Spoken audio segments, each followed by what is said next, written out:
Hello दोस्तों, स्वागत है आप सभी का आपके अपने YouTube channel concepting mind with cancer में। दोस्तों, आज के इस वीडियो में हम पढ़ेंगे त्रिकोणमिति से संबंधित प्रश्न, जो कुछ फार्मूलों पर आधारित प्रश्न है। इसके पहले जो भी फार्मूले इसमें आज हम यूज करेंगे, इसके पहले वीडियो में आपको हमने बता दिया है, उससे संबंधित कुछ प्रश्न भी बता दिया है। देखिए, तो कुछ ऐसे विविध प्रश्न आते हैं जो डिफरेंट फार्मूले का इस्तेमाल किया जाता है। इसमें कुछ सर्वसमीकाओं का, कुछ उसके आपको बताए थे कंपाउंड एंगल का, और कुछ अपवर्त कोण का इस्तेमाल किया जाता है। तो यहाँ हम अपवर्त कोण का इस्तेमाल करेंगे। देखिए, बोर्ड पर एक प्रश्न लिखा है √2, फिर प्लस लिखा है √2, फिर √2 प्लस √2 cos 8 थीटा। अब देखिए, जब लिखा है cos 8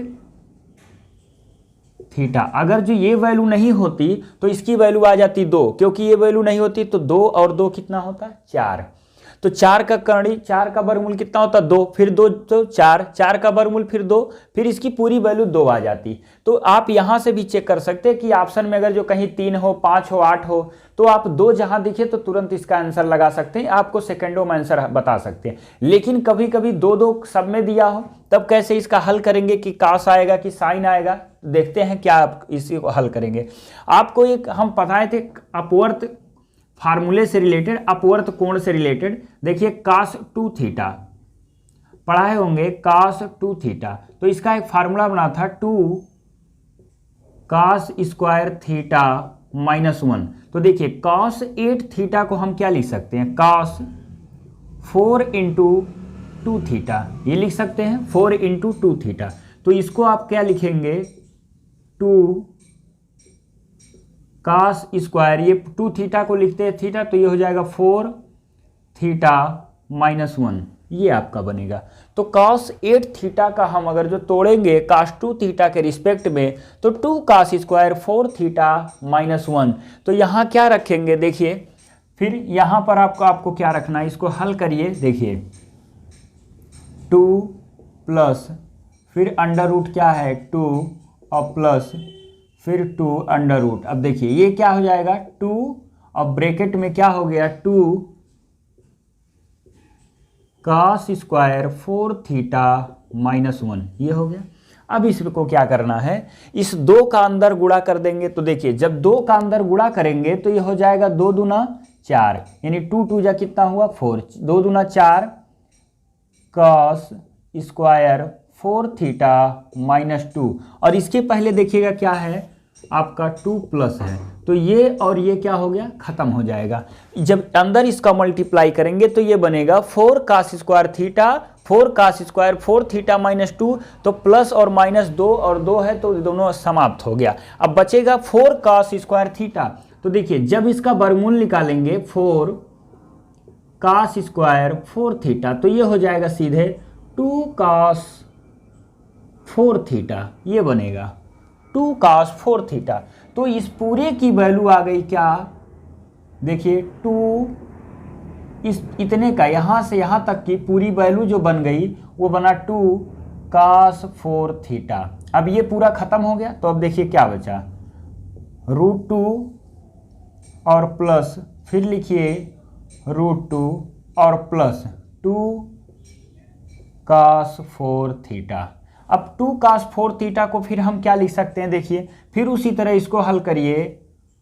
cos 4 थीटा को लिख सकते हैं क्या, देखिए, ये हो जाएगा 2 cos स्क्वायर 2 थीटा -1। फिर इसमें 2 का गुणा होगा, तो यहाँ क्या बनेगा, जब 2 का गुणा हो जाएगा तो ये 2 दूना कितना हो गया 4 cos स्क्वायर 2 थीटा -2, और यहाँ प्लस क्या है 2 है, तो फिर ये 2 खत्म हो गया, और ये इसका वर्गमूल क्या हो जाएगा। तो इस पूरे की वैल्यू देखिए फिर निकल कर क्या आ जाएगी, यहाँ से इसका वर्गमूल निकालेंगे 2 cos 2 थीटा, ये हो गया। तो अब ये फिर लिखेंगे अंडर रूट, देखिए क्या आ जाएगा, यहाँ से इसको ऐसे समझिए 2 प्लस 2 cos 2 थीटा, ये हो गया। फिर cos 2 थीटा का फार्मूला लगा दीजिए, तो हो जाएगा 2 under root plus 2 into 2 cos square theta, cos 2 theta का ये फार्मूला -1, तो माइनस यहाँ 2 का जब गुणा करेंगे तो 2 दूना 4, यहाँ भी आप क्या लगा दीजिए 2 कर दीजिए, क्योंकि cos 2 थीटा का फार्मूला ये देखिए क्या हो जाएगा, इसको सॉल्व करिएगा 2 cos स्क्वायर थीटा यानी 2 cos स्क्वायर थीटा -1, तो 2 का गुणा करेंगे तो ये बन जाएगा 2 दूना 4 और फिर ये 2 और 2 खत्म हो गया, आपकी वैल्यू आ जाएगी 2 cos थीटा, ये हो गया। तो इस पूरे समीकरण का जो आपका आंसर आया वो क्या आया, 2 cos थीटा, ये हो गया आंसर। तो देखिए इसमें कौन से फार्मूले का इस्तेमाल किया गया, cos 2 थीटा का फार्मूला इस्तेमाल किया, ये अपवर्त एंगल का इस्तेमाल करके, अपनी अपवर्त एंगल का जो फार्मूला है उसका इस्तेमाल करके, मल्टीपल एंगल के फार्मूले का हम इस्तेमाल करके cos 2 थीटा का यहाँ फार्मूला यूज करके पूरे समीकरण को हल कर दिया। तो देखिए ये कई बार पूछा हुआ है, तो इसी में आपको सावधानी बरतनी है। cos 8 थीटा का फार्मूला यानी cos 2 थीटा के रिस्पेक्ट में तोड़ते जाइए और जो चीज़ें समझ में आ जाएंगे तो अपने आप पता चल जाएगा ये लास्ट में आएगा क्या। तो इतना आपको हल करने की आवश्यकता नहीं है, प्रैक्टिस करेंगे चीज़ें अपने आप समझते आएंगे। जब भी आप प्रैक्टिस करेंगे चीज़ें अपने आप समझ में आती जाएंगी। ज़्यादा से ज़्यादा प्रैक्टिस करिएगा। त्रिकोणमिति का यही है, क्योंकि बिना फार्मूले का नहीं होने वाला है, क्योंकि त्रिकोणमिति पूरा फार्मूले पर आधारित ही चैप्टर है। तो जितना आप इसको प्रैक्टिस करेंगे उतना इसमें शार्पनेस आएगी, उतने जल्दी इसके प्रश्न हल कर सकते हैं। आइए इसी से संबंधित हम कुछ और प्रश्न आपको दिखाते हैं। दोस्तों देखिएगा, बोर्ड पर एक छोटा सा प्रश्न आपके सामने लिखा हुआ है। लिख रहा है यदि cos 4a की वैल्यू -1/2 है तो cos a का मान ज्ञात करिए। कैसे हम इसका मान ज्ञात करेंगे, आइए देखते हैं। देखिए cos 4a की वैल्यू लिखा है -1/2, तो cos 4a की वैल्यू, तो आपको ये चीज़ पता होगा कि cos 60 डिग्री की वैल्यू होती है कितना, 1/2। cos 60 डिग्री की वैल्यू कितनी होती है, 1/2। तो कैसे इसको माइनस में कन्वर्ट करेंगे, तो आपको एक चीज़ पता है कि अगर जो हम द्वितीय चतुर्थांश में जाते हैं, कौन से चतुर्थांश में, द्वितीय चतुर्थांश में, तो द्वितीय चतुर्थांश में अगर जो हम इसको लिखें, क्या देखिए 60 डिग्री को क्या लिखें, क्लियर हो रहा है। अगर जो ये लिखें cos 180 - 60 डिग्री, तो ये आ जाएगा माइनस cos 60 डिग्री, इसकी वैल्यू होती है -1/2। क्लियर हुआ। क्योंकि अब देखिए, तो यानी cos 60 यानी -1/2 को हम क्या लिख सकते हैं, देखिए cos 4a, फिर से एक बार समझिए, 60 डिग्री की वैल्यू होती है 1/2, तो इसको माइनस में कैसे लिखेंगे, द्वितीय चतुर्थांश में cos होता है निगेटिव, यानी साइन को छोड़कर, cosec को छोड़कर सभी त्रिकोणमितीय अनुपात इसमें क्या होता है, द्वितीय चतुर्थांश में ऋणात्मक होता है। तो ये होता है आपका 180 और ये आपका होता है 90, ये है आपका 0, 270, फिर 360, ये हो गया।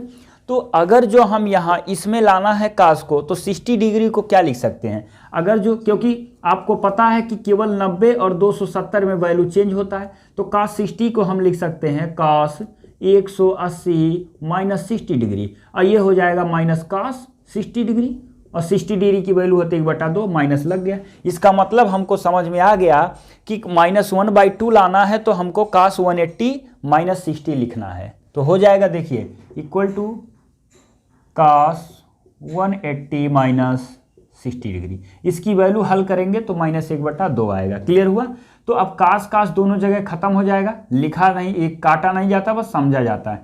4a इक्वल टू हो गया 180 - 60 डिग्री, तो 4a इक्वल टू 120 डिग्री, 4 से ये खत्म हो जाएगा, कितना आ गया 30 डिग्री, ये हो गया। तो cos a की वैल्यू क्या हो जाएगी, यानी cos 30 डिग्री, तो cos 30 डिग्री की वैल्यू होती है √3/2। देखिए इस तरह से इसको हल कर सकते हैं। तो अगर जो आपको चतुर्थांश के बारे में नॉलेज है और उसके सर्वसमताओं के बारे में नॉलेज है, कोण के बारे में जानकारी है, तो आपको प्रश्न आसानी से आ जाएगा और इसको हल कर सकते हैं। तो एग्जाम में ऐसे बहुत सारा रेलवे और NTPC RRB जो आपका अभी हो रहा है इस समय एग्जाम, अक्सर ऐसे प्रश्न छोटे छोटे पूछ दिए जा रहे हैं, बच्चे गलत कर दे रहे हैं और कन्फ्यूज हो जा रहा है कैसे इसको हल करना है।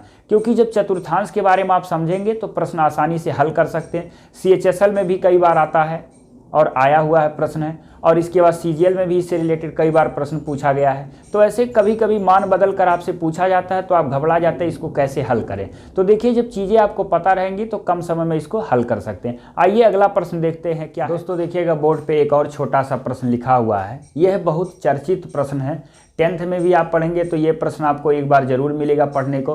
तैयारी आप कर रहे हैं एसएससी सीजीएल या एसएससी का तैयारी, तो ये प्रश्न आपको जरूर मिलेगा। रेलवे में भी ये प्रश्न आ चुका है, एसएससी में भी आ चुका है, चाहे वो सीजीएल हो या सीएचएसएल हो, सब में यह प्रश्न आ चुका। बहुत ही महत्वपूर्ण प्रश्न है, कई बार कभी कास कभी साइन कभी टेन से रिलेटेड अक्सर एक प्रश्न बन जाता है इसमें। देखिए इस प्रश्न को हल कैसे किया जाएगा। 1 + sin a / 1 - sin a की वैल्यू अंडर रूट में लिखा है, कैसे इसका मान निकालेंगे।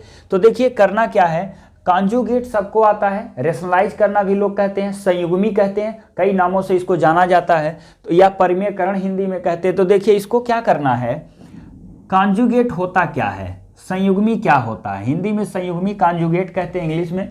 देखिए हर क्या है 1 - sin a है, साइन बदल कर ऊपर नीचे हम मल्टीप्लाई कर देते हैं उसी अंक से। तो क्या लिखा है उसी पद से, तो 1 प्लस हो जाएगा आपका sin a और ब्रैकेट में फिर हो गया 1 प्लस माइनस है नीचे तो साइन बदल कर उसी आपको मल्टीप्लाई कर देंगे अपान 1 माइनस हो जाएगा क्या साइन ए और फिर 1 प्लस साइन ए। देखिए बैलेंस है, हो गया। देखिए दोनों ऊपर अंश में क्या है, दोनों समान है। न्यूमरेटर में जो 1 + sin a है प्लस 1 + sin a है, ये a + b और a - b का फार्मूला बन गया, तो a² - b²। तो अगर जो आपके चीज़ें समझ में है तो एक लाइन में इसको हल कर सकते हैं, लेकिन यहाँ एक लाइन और लिख दे रहे हैं। 1 + sin a का क्या हो जाएगा होल स्क्वायर अपान ये a + b और a - b या a - b और a + b का फार्मूला बना, तो 1 का स्क्वायर 1 माइनस साइन स्क्वायर ए। और आपको पता है जो सर्वसमीका आपको लिखवाए हैं उसमें एक फार्मूला उसमें बताए थे 1 minus sine A square equal to होता है कास स्क्वायर ए। तो देखिए इसकी वैल्यू क्या आ जाएगी, अंडर रूट में फिर लिखिए 1 प्लस साइन ए का whole square upon cos square A, ये हो गया। तो 1 plus sine square 1 plus sine A का होल स्क्वायर हो गया, बाहर आ जाएगा 1 प्लस साइन ए अपान कास ए। अलग अलग करेंगे तो ये हो जाएगा 1 अपान देखिए कास ए प्लस साइन ए अपान कास ए, तो ये हो जाएगा सेक ए और ये हो गया टेन ए। तो ऑप्शन में ये दिया होगा आपका सेक ए टेन ए, यही आपका उत्तर हो गया। तो ये अक्सर प्रश्न कभी कॉस में कभी टेन में कभी साइन में करके अक्सर करके ये प्रश्न आपको एग्जाम में मिल जाता है। बहुत ही ये चर्चित प्रश्न है, हाई स्कूल से भी आप इसका पढ़ते आ रहे हैं अक्सर आपको, और यहाँ भी आपको मिल रहा है और एग्जाम में भी अक्सर ये प्रश्न आ जाता है, कभी कास कभी साइन और कभी टेन। तो देखिएगा कैसे इसको हल करना है। कोई भी प्रश्न इस तरह का जब भी मिलेगा तुरंत आप कॉन्जुगेट करिए, चाहे वो टेन में हो चाहे वो कॉस में हो, कॉन्जुगेट करके उसको हल कर लीजिए, आसानी से आपका उत्तर आ जाएगा। आइए अगला प्रश्न देखते हैं क्या। दोस्तों देखिएगा बोर्ड पर एक और छोटा सा ही प्रश्न है, लिख रहा है क्या 3 sin 2 theta equal to 2 sin 3 theta, और इसमें क्या लिख रहा है कि थीटा की वैल्यू है जो 0 से बड़ा और पाई का मतलब 180 डिग्री से क्या है कम है, तो कास थीटा का मान क्या होगा। फिर हम यहाँ अपवर्त कोण का फार्मूला ही यूज करेंगे। साइन 2 थीटा का फार्मूला आपको बताए होंगे पहले भी। देखिए साइन 2 थीटा, तो साइन 2 थीटा का फार्मूला होता है 2 sine theta into cos theta. इसी तरह से साइन 3 थीटा का फार्मूला होता है 3 sine theta minus 4 sine cube theta, ये हो जाएगा। अब यहाँ इसको रख दीजिए, तो देखिए 3 साइन 2 थीटा का फार्मूला हो जाएगा 3 into 2 into sine theta into cos theta, ये आपका हो जाएगा, यहाँ लिख दे रहे, ये हो गया 3 इंटू 2, ये हो गया इक्वल टू 2 इंटू देखिए साइन 3 थीटा का फार्मूला होगा 3 sine theta minus 4 sine cube theta. Sine से यहाँ कॉमन ले लीजिए, ये हो जाएगा 6 sine theta into cos theta, दिख रहा है आपको, ये हो गया। फिर देखिए यहाँ से साइन कॉमन लीजिए तो हो जाएगा 2 इंटू कितना साइन थीटा कॉमन हो गया, तो यहाँ बचा 3 माइनस 4 साइन स्क्वायर थीटा। जब यहाँ से साइन निकलेगा तो यहाँ बचेगा 3 और यहाँ बचेगा साइन क्यूब थीटा है तो साइन स्क्वायर थीटा, तो ये साइन से साइन खत्म और 2 3 जा 6, ये हो गया। तो देखिए क्या बचा 3 कॉस थीटा इक्वल टू क्या बनेगा यहाँ, देखिए 3 माइनस 4, तो साइन, क्योंकि हमको कास थीटा की वैल्यू लाना है, सबको कास में परिवर्तित कर दिए, तो कास साइन स्क्वायर थीटा की वैल्यू होती है 1 माइनस कास स्क्वायर थीटा, ये हो गया। अंदर सॉल्व कर लीजिए इसको, तो देखिए 3 कास थीटा को भी उधर भेज दिए, पूरी वैल्यू को इधर लेते आइए, तो देखिए इसको यहीं रहने दिए, सबको इधर लेते आइए, तो देखिए या तो इसको उधर ले जाइए तो बराबर बचेगा 0, तो ये हो जाएगा देखिए 3 माइनस अंदर मल्टीप्लाई करिए 4 और minus minus plus 4 cos square theta, और ये इधर आ जाएगा तो हो जाएगा माइनस 3 कास थीटा बराबर क्या हो गया 0। क्लियर हुआ? देखिए ये हो गया। अब आपको क्या करना है इसमें, फिर देखिए अब कैसे हल करना है, तो ये क्वाड्रेटिक इक्वेशन का काम कर रहा है। अब आपको क्या करना है, यहाँ 3 और 4 का डिफरेंस हुआ -1, तो हो जाएगा 4 cos square theta minus 3 cos theta -1 equal to 0। दो घात समीकरण बन गया, इसको आप x कर लीजिए, कास थीटा बराबर x हो गया, तो ये हो जाएगा 4x स्क्वायर माइनस 3 कास x थीटा है तो 3x और -1 हो जाएगा, तो या तो इसी में रहने दीजिए। तो इसको दो घात समीकरण कैसे, या तो सीरीधरा 4 लगाइए, या तो देखिए 4 का यहाँ मल्टीप्लाई करिए तो हो गया 4, तो 4 का ऐसा गुणनखंड करिए जोड़ने या घटाने पर कितना आना चाहिए -3, तो क्या हो जाएगा 4 इंटू 1 और 4 माइनस क्या हो जाएगा 3, या 4 माइनस 1 करिए, सॉरी 4 माइनस 1 करिए तो हो जाएगा, तो इसको माइनस में लाना है तो क्या होगा 4 कॉस स्क्वायर थीटा, ये हो गया माइनस कॉस थीटा प्लस ये हो जाएगा, या तो इसको लिखिए क्या 4 कॉस थीटा और plus cos theta -1 equal to 0। Clear हुआ? अब देखिए 3 कॉस थीटा को क्या लिख दिए, 4 cos theta plus cos theta, तो यहाँ से 4 कॉस थीटा कॉमन हो गया, इतने में 4 कॉस थीटा कॉमन हो गया, तो बचा क्या कॉस थीटा -1, और यहाँ +1 कॉमन है, कुछ नहीं है तो लिख ले सकते हैं कॉस थीटा -1, ये हो गया। क्लियर हुआ? तो देखिए और बराबर क्या है 0, दो घात समीकरण, तो देखिए एक ब्रैकेट में यहाँ से बता दे रहे, एक ब्रैकेट में 4 कॉस थीटा +1 और एक ब्रैकेट में होगा कॉस थीटा -1, तो ये बराबर 0 और ये बराबर 0, तो क्या आ जाएगी, एक वैल्यू 1 होगी और एक वैल्यू -1/4 होगा, ये आंसर है। तो ऑप्शन में क्या मिलेगा, या तो 1 मिलेगा या तो 1/4, तो लेकिन 99% आपका 1 आता है। तो देखिएगा ये भी छोटा सा ही प्रश्न था, कैसे इसको हल करना था। तो अपवर्त कोण अगर जो याद है तो आसानी इसको हल कर सकते हैं, चीज़ें पता है तो बहुत जल्दी इसको कर सकते हैं, इसीलिए थोड़ा समझाना है आपको, तो इसलिए टाइम लगता है कि बहुत लेंदी हो जा रहा है, लेकिन बहुत ही छोटा है। आप एक बार फिर समझ सकते हैं, साइन 2 थीटा का यहाँ फार्मूला लिख दिए, यहाँ साइन 3 थीटा का अपवर्त कोण का फार्मूला लगा दिए, यहाँ से साइन कॉमन लिए तो साइन साइन खत्म हो गया, 2 से खत्म हो गया, तो यहाँ बचा 3 कॉस थीटा इक्वल टू, देखिए यहाँ बचा 3 माइनस 4 साइन स्क्वायर थीटा, तो 4 साइन स्क्वायर थीटा को हमने क्या लिख दिया, 4 बाहर लिख दिया 1 माइनस साइन स्क्वायर थीटा, तो 4 का, अब देखिए इसको उधर ले गए, 4 का मल्टीप्लाई होगा -4, यहाँ हो जाएगा 4 कॉस स्क्वायर थीटा, ये इधर आ गया -2 कॉस थीटा इक्वल टू 0। तो यहाँ से क्या करना है, इसकी वैल्यू हो गई -1, यहाँ लिख लिया -1, ये हो गया, और ये ऑलरेडी -3 कास थीटा, दो घात समीकरण का रूप देकर इसको आसानी से हल कर दिए। तो कास थीटा की वैल्यू 2 आ गई, एक आया कितना 1/4 और एक -1/4 और एक 1 आ गया। तो इस तरह से प्रश्न को हल कर सकते हैं, अगर जो आपको फार्मूला पता है, चाहे वो किसी भी त्रिकोणमिति का क्वेश्चन हो, कोई भी त्रिकोणमिति का प्रश्न हो, फार्मूला जितनी भी हैं अगर जो याद है तो आसानी से हल कर सकते हैं, क्योंकि त्रिकोणमिति आपको बताया पहले भी है कि ये फार्मूला बेस्ड पूरा चैप्टर है। फार्मूले याद हैं, आसानी से हल कर सकते हैं, चीज़ें समझ में भी आएंगी। केवल फार्मूला ही याद करने से त्रिकोणमिति हल नहीं होता, आपको फार्मूला के साथ साथ प्रैक्टिस भी करना जरूरी है। तो दोस्तों ये कुछ छोटे छोटे त्रिकोणमिति से संबंधित प्रश्न था, आपको हमने बताया कैसे इसको हल करना है। तो वीडियो पसंद आए तो लाइक और सब्सक्राइब जरूर करिए। धन्यवाद।